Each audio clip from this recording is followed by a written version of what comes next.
Bonjour et bienvenue dans le studio de Yucascopie à Genève. André de la Fontaine de Go Beyond Investing me rejoint dans le studio aujourd'hui pour parler du rapport de l'art et de la science de l'investissement dans les startups. Bienvenue André. Bonjour Jessica, merci de votre invitation. Donc, quels sont les montants de l'investissement dans les startups? Normalement, nous investissons entre 200 000 et 2 millions d'euros en total par tour et par société.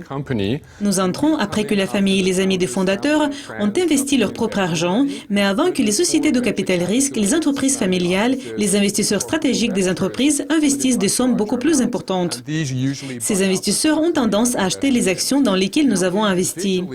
Individuellement, les investisseurs peuvent investir de 4 000 francs suisses et des sommes plus grandes, mais collectivement, en tant que groupe, nous investissons entre 200 000 et 2 millions d'euros.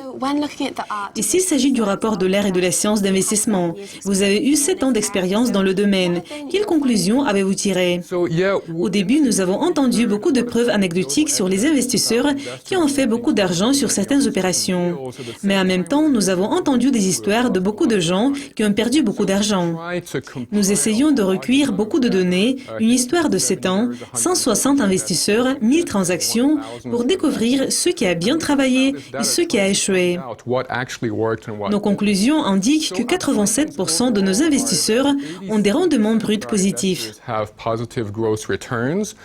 Et en fait, lorsqu'un investisseur a fait plus de 5 investissements, comme nous pouvons le voir ici, chaque point bleu représente un portefeuille d'investisseurs.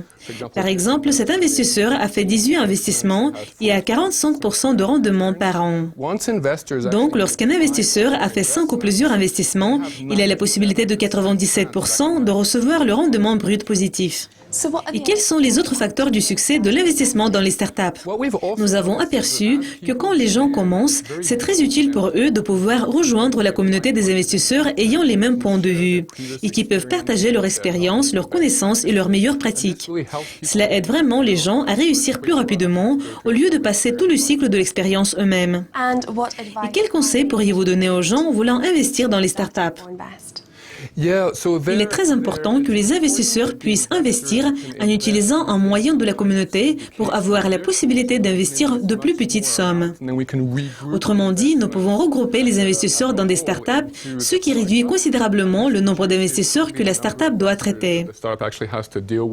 Nous avons essayé de recueillir un grand nombre d'informations grâce à notre expérience précédente et nous sommes impatients de le partager avec les téléspectateurs de Yucascopie au cours des prochains mois.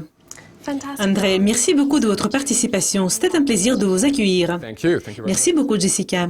Cela conclut notre interview, mais restez à l'écoute de Yucascopie TV pour apprendre beaucoup plus. Au revoir.